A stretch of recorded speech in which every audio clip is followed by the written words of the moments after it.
Salut à tous, on se retrouve pour l'épisode 3475 du Zap Image. On commence aujourd'hui en ce samedi 8 novembre avec les résultats de la veille. Et on commence tout d'abord en Ligue 1, c'était le match d'ouverture hier soir entre l'équipe du Paris FC et l'équipe de Rennes. Et c'est Rennes qui est parti s'imposer 1-0 du côté de cette équipe parisienne. Donc Mbolo, l'unique buteur du match, un but inscrit à la 81e minute de cette rencontre. Et Rennes, ça va beaucoup mieux. Victoire contre le Paris FC 1-0 lors du dernier match et victoire 4-1 contre Strasbourg au bord du licenciement. La semaine dernière, Abibay retrouve le sourire et pour l'instant, il est plus menacé. Pour l'instant, il est maintenu en place, bien sûr, sur son banc du côté du Stade Rennais avec les derniers bons résultats. Toujours sur cette rencontre, à noter que les arbitres, enfin surtout l'arbitre principal du match, donc pour ce match hier soir et pour le match demain entre Lyon et le PSG, il y avait une revcam, donc une caméra, on va dire au niveau de la poitrine. Et voilà une petite photo, un petit aperçu de ce que ça rend tout simplement. Donc c'est une nouveauté et ça pourrait bien sûr intervenir après sur tous les matchs de Ligue 1. Donc voilà, c'est notre vision, on va dire, pour voir le match. Donc là, vision, on va dire, de l'arbitre. Et toujours sur cette rencontre, un stadion, on a retrouvé les bijoux. Donc les supporters du Paris FC ont de l'humour. Donc hier soir, par rapport bien sûr au vol du Louvre. N'oubliez pas que certaines personnes avaient été arrêtées dans la file d'attente lors du dernier match du Paris FC à domicile contre Lyon. Voilà, une petite banderole en gros par rapport à ce casse. Concernant le programme aujourd'hui de la Ligue 1, donc 3 rencontres Marseille-Brest qu'on va parler juste après. Il y aura également Le Havre contre le FC Nantes et ce soir Monaco contre Lens pour clôturer cette journée de Ligue 1. Et concernant le match Marseille-Brest, 2h bis sur ses échanges avec le staff médical avant la rencontre. Il a dit on ne peut pas vraiment travailler le match de Brest. Je sors d'une réunion de 30 à 40 minutes avec Mehdi Benatia, le médecin, les préparateurs physiques pour essayer de comprendre qui pourrait être à disposition. Donc aujourd'hui, parce qu'il y a beaucoup de blessés du côté de Marseille. Donc il y a une réunion pendant une trentaine de minutes pour savoir lui peut jouer, lui peut pas jouer. Parce qu'actuellement, comme j'ai dit, l'infirmerie est bien remplie du côté de Marseille. On ne peut pas vraiment travailler le match de Brest. Beaucoup de joueurs ont joué mercredi en Ligue des Champions et joueront dès demain, enfin aujourd'hui, maintenant samedi. On ne peut pas prendre de risque pour ne pas aggraver la liste des blessés. Il ne faut pas oublier que si l'on gagne aujourd'hui, on sera premier. Il faut qu'on puisse aller dans cette motivation-là. Voilà en gros ce qu'il a pu dire. Roberto, 2h bis avec Marseille, objectif bien sûr gagner, surtout après le mauvais match qu'ils ont fait contre l'Atalanta Bergame. En Ligue des Champions cette semaine, il faut réagir aujourd'hui face au Stade Brestois. Et à noter que Mopaï, qui jouait avec l'équipe réserve depuis quelques temps, pourrait faire son retour en équipe première vu qu'il y a beaucoup de blessés. Donc Mopaï finalement de retour dans le groupe de l'OM avec les absences à gérer notamment dans le secteur offensif. Donc 2RB a évoqué un retour de son attaquant qui évoluait avec la réserve jusqu'ici. Il va mieux physiquement, il sera peut-être là aujourd'hui face à Brest. Voilà des nouvelles du côté de Marseille. Et pour finir avec eux, rien à voir avec le match aujourd'hui contre Brest, mais c'était il y a quand même 16 ans, jour pour jour. C'est un match exceptionnel. C'est entre les deux Olympiques. L'Olympique Lyonnais contre l'Olympique de Marseille. C'est à Lyon.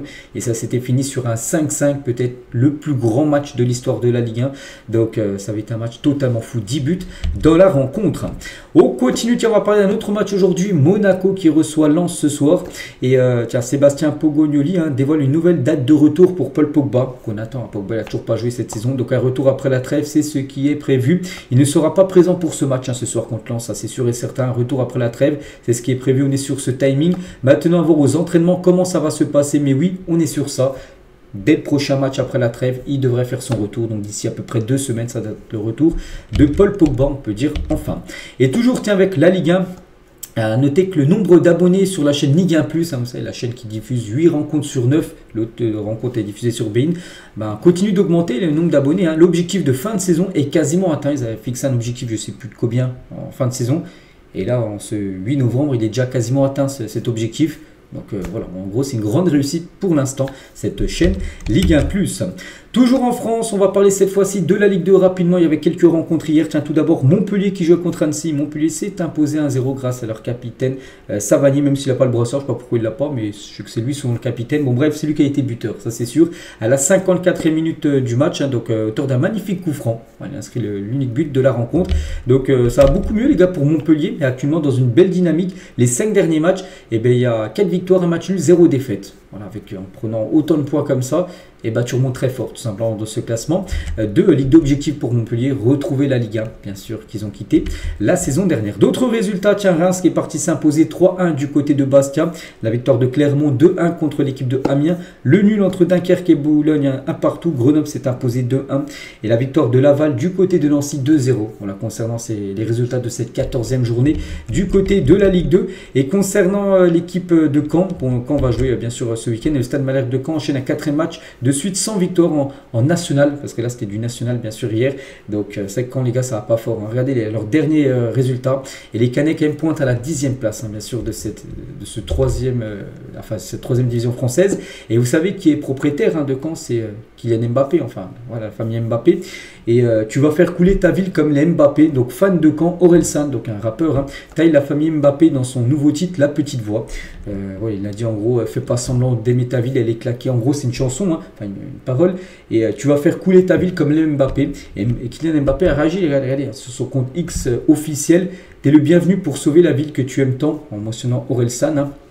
Donc le mec, hein, a fait que nous supplier pour entrer avec 1% sans payer parce qu'il n'a pas un rond, mais pour avoir la bonne image du petit gars de Normandie. Donc voilà, bon bref, voilà le clash entre les deux, entre Orelsan qui clash Kylian Mbappé dans sa dernière chanson, et Mbappé lui a répondu simplement sur son réseau Twitter, hein. Et Dugarry, tiens, sur la réponse de Mbappé, Orelsan, hein, tu es Kylian Mbappé, tu n'as rien d'autre à faire, c'est inutile, bête et méchant.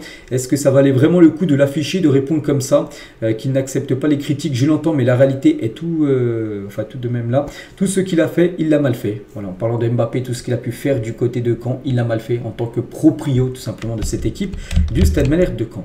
On continue toujours en France, tiens, le programme aujourd'hui en Ligue 2, tiens, il y aura un Guingamp-Pau, Le Mans Red Star et 3 Saint-Etienne, hein, c'est une belle affiche, hein, ce soir bien sûr à 20 h. Du côté de l'Allemagne, on fait le tour aussi des autres championnats, il y avait une rencontre hier, le Werder de Brême contre Wolfsburg, et c'est le Werder qui s'est imposé 2-1 lors de ce match, hein. Et le programme aujourd'hui en Allemagne, donc par exemple le Bayern Munich, hein, qui roule au compresseur après leur victoire face au PSG, enfin mardi dernier, ils se déplacent à Union Berlin. Est-ce qu'ils vont faire le 17/17? Pour l'instant ils sont à 16/16, hein, l'équipe du Bayern. Donc voilà, gros match pour eux. Bon, vu comment ils jouent, on se dit que personne ne peut les arrêter, on verra, parce que chaque match bien sûr est différent. Dortmund se déplace du côté d'Hambourg, ou Leipzig se déplace au Hoffenheim, où Leverkusen reçoit Edenheim par exemple aujourd'hui.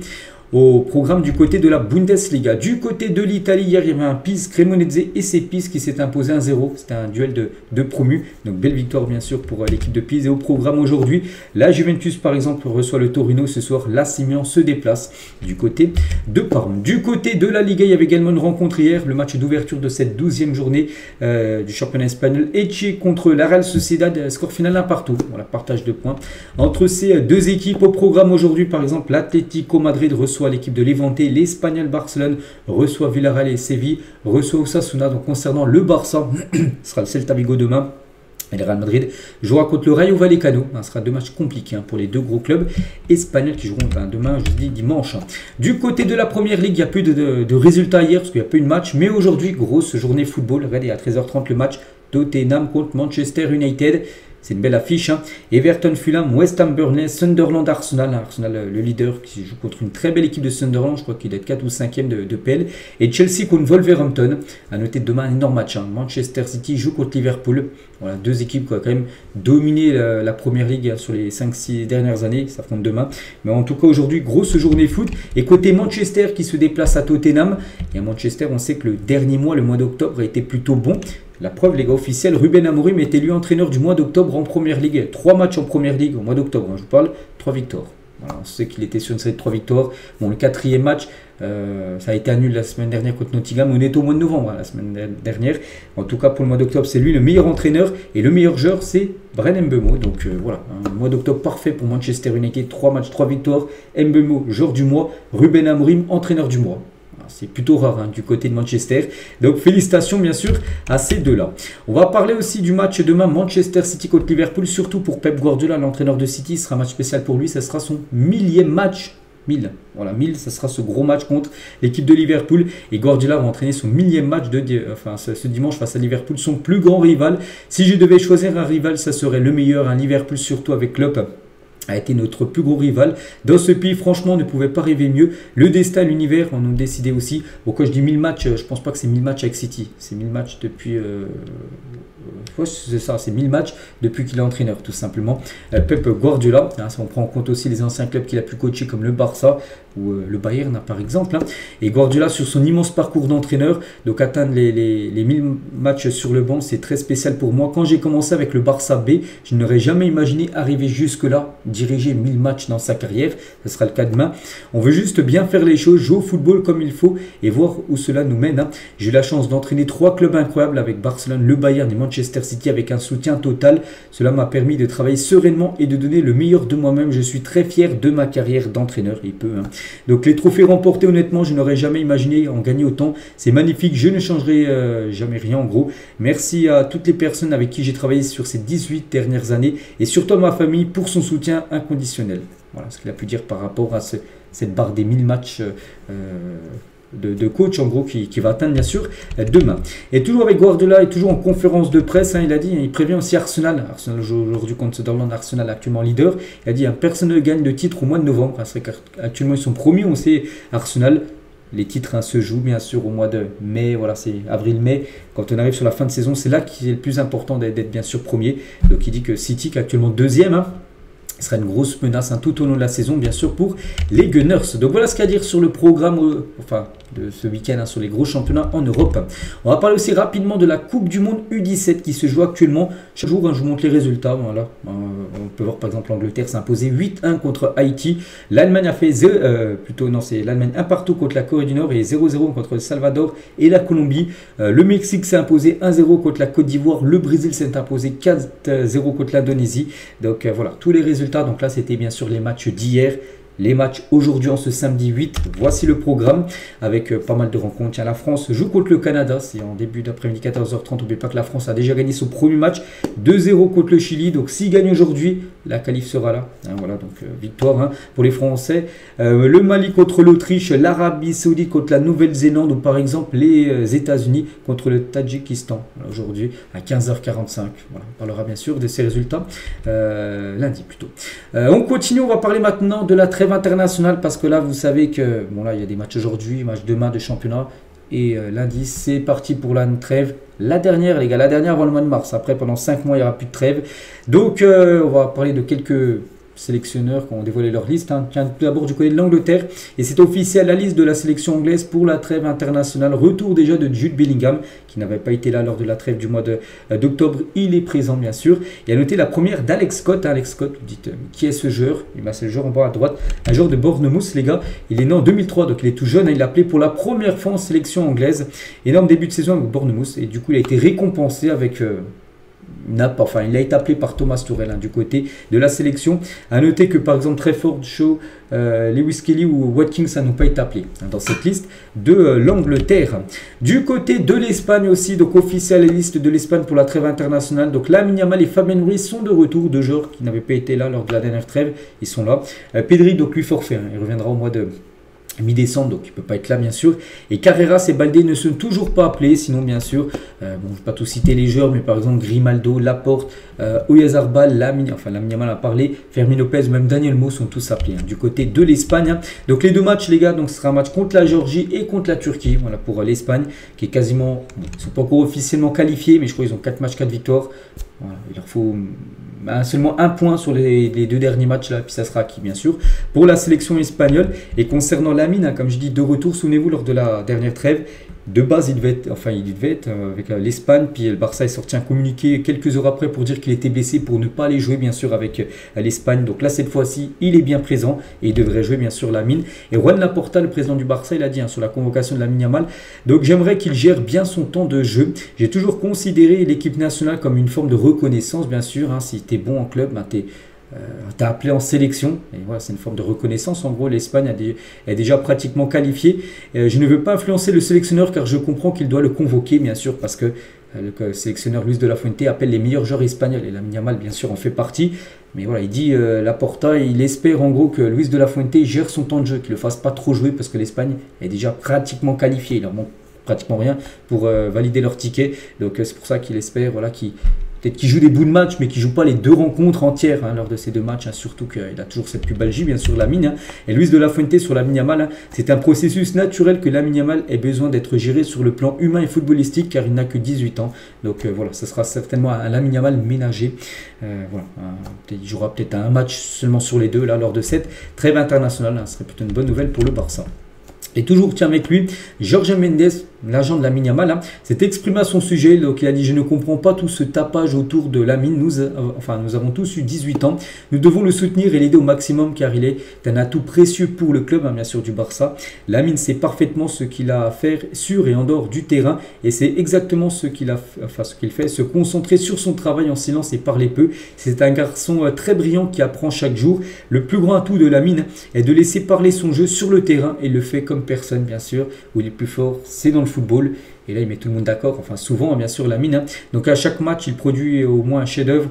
Chose que seul un joueur destiné au plus haut sommet peut accomplir. Donc, voilà les beaux mots, on va dire, de Jorge Mendes, bien sûr, l'agent de Lamine Yamal. Toujours du côté de la sélection espagnole, donc on va parler du poste de défenseur gauche, parce qu'en Espagne, il y en a beaucoup, hein, défenseur gauche de haute qualité. Donc, Cucurella et Grimaldo ont été appelés. Hein. Notez que Baldé et Carreras n'ont pas été appelés. Voilà, donc voilà, Carreras pourtant qui fait un gros début de saison du côté du Real, hein. Il n'a pas été appelé, ils ont été préférés, enfin même Baldé n'a pas été appelé. Cucurella, joueur de Chelsea, Grimaldo, joueur de Leverkusen, sont plutôt les préférés de Luis de la Fuente.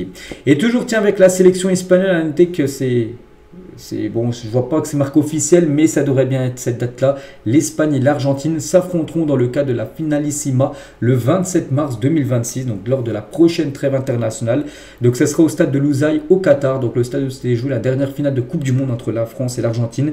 L'Argentine retournera dans ce stade-là, mais jouer cette fois-ci contre l'Espagne, la Finalissima, donc le vainqueur de la dernière Copa América contre le vainqueur du dernier Euro. Donc voilà, ce sera une magnifique affiche, hein. Donc ça sera en mars 2026.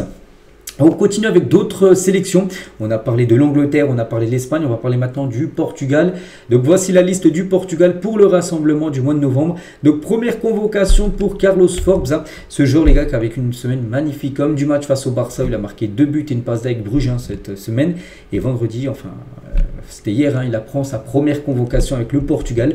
Donc félicitations à lui. Hein. Donc sinon les autres joueurs, Vitinha par exemple, joueur du PSG, a été appelé, comme João Neves, Cristiano Ronaldo, bien sûr appelé, Pedro Neto ou même João Félix, hein, lui aussi a été appelé du côté de cette sélection portugaise. À noter que Nuno Mendes, hein, n'a pas été appelé, les blessés. Bien sûr, le joueur du Paris Saint-Germain. Et tiens, en parlant de Nuno Mendes, hein, Roberto Martinez couvre d'éloges Nuno Mendes. C'est le meilleur joueur du monde. Hein. C'est très subjectif, mais je ne vois aucun joueur meilleur que lui actuellement. Il est complet. Il sait se projeter à l'intérieur du jeu, déborder dans les ailes, défendre un contre un. Il peut même évoluer en tant que défenseur central. Si vraiment tu as besoin de dépanner, bah, il peut jouer cette position-là. Il est spécial, on ne peut pas le remplacer.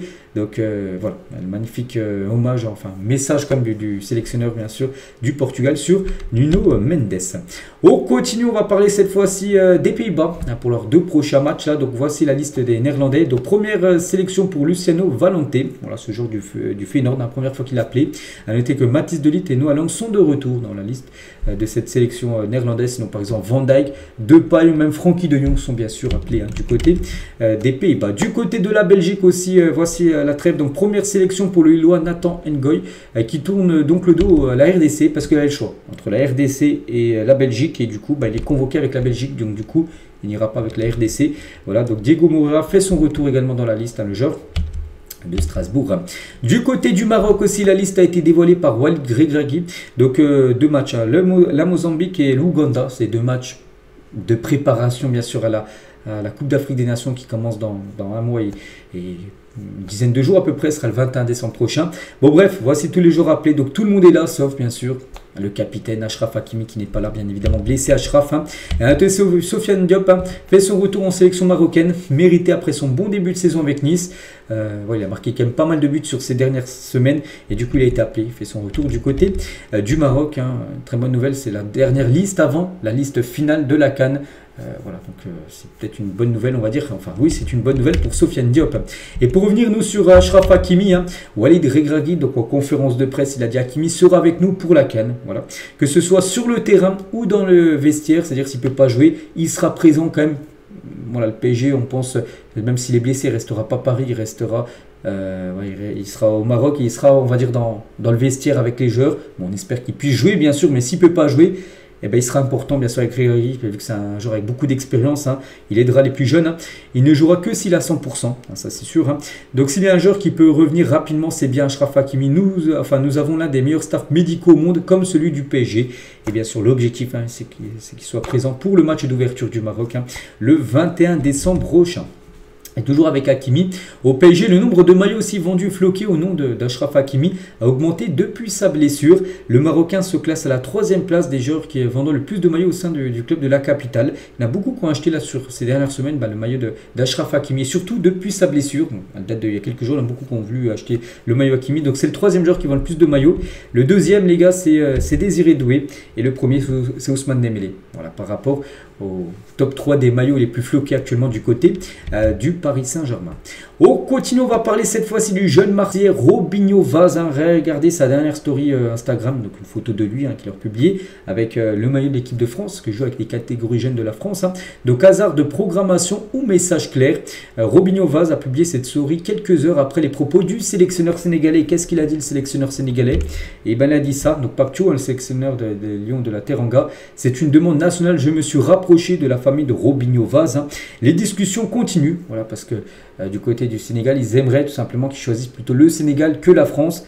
Donc lui, il n'a rien répondu, mais juste il a sorti cette photo-là quelques heures après voilà, les déclarations de Pape Thiaw. En gros, une photo de lui avec le maillot de l'équipe de France. Peut-être que son choix est plutôt clair, hein. C'est qu'il veut représenter l'équipe de France plutôt que le Sénégal. Enfin, j'en sais rien, mais s'il met une photo quelques heures après la déclaration du sélectionneur avec le maillot des Bleus, c'est peut-être qu'il a déjà son choix en tête. Hein.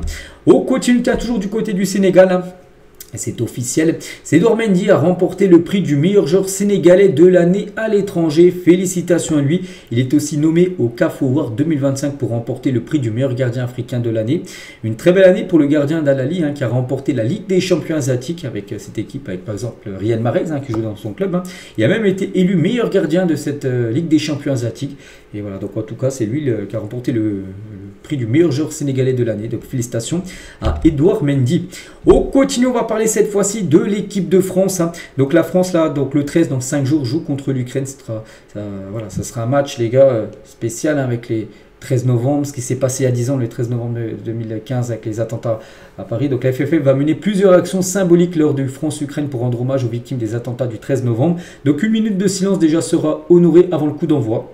Ça c'est logique, hein, bien sûr. Une bâche aussi, football for peace, donc en gros, voilà, football pour la paix, sera déployée dans le rond central. Les joueurs et membres du staff porteront l'insigne du Bleuet de France, une fondation qui a pour but de soutenir les militaires blessés, les familles endeuillées et les victimes de terrorisme. Hein. Et un dispositif de collecte sera mis en place autour du Parc des Princes, hein, qui se jouera ce match, ça ne sera pas au Stade de France, le sort du match, afin de favoriser l'appel aux dons. Voilà, par rapport à... Voilà, parce que ça fera 10 ans jour pour jour sur ces terribles attentats. C'était passé à Paris. En plus, il y avait eu un match France-Allemagne et ça avait commencé. On a entendu une grosse détonation juste aux abords, bien sûr, du Stade de France. Donc, il y aura pas mal de choses qui seront organisées en hommage. On continue, les gars, avec tout autre chose. On va parler de la Ligue 1. C'est officiel. La LFP vient de dévoiler les dates des multiplex des 2 dernières journées de Ligue 1. Bon, c'est pas maintenant, ce sera en fin de saison.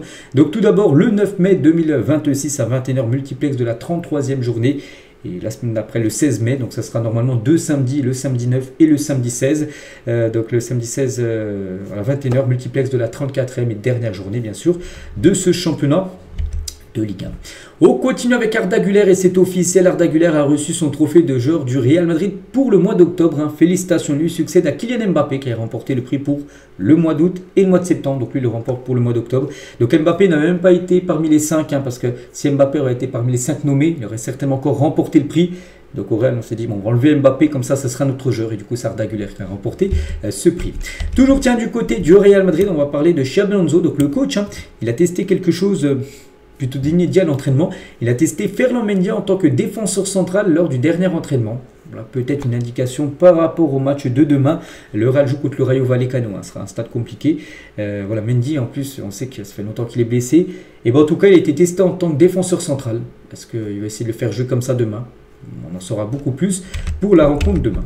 On continue avec Lenny Yoro qui explique pourquoi il a refusé le Real Madrid pour rejoindre Manchester United, parce qu'avant de quitter bien sûr l'équipe de Lille, il y avait pas mal de choix. Il y avait Manchester, il y avait le Real, il y avait le PSG aussi qui a essayé. Bon, il est parti à Manchester. Je n'ai jamais éprouvé un sentiment de regret en gros. Manchester United est un club de haut niveau. Je connaissais le projet avant d'arriver. Bien sûr, je ne pouvais pas m'attendre à terminer la première année à la 15e place. Mais ce sont des choses auxquelles il faut faire aussi face, bien sûr. On ne pensait pas que dès son arrivée, Manchester allait finir quand même 15e du championnat. Donc lui, il visait bien sûr les premières places du côté de la PL.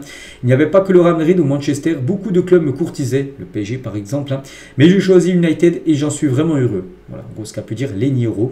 Il ne regrette pas. Il ne regrette pas son arrivée du côté de Manchester.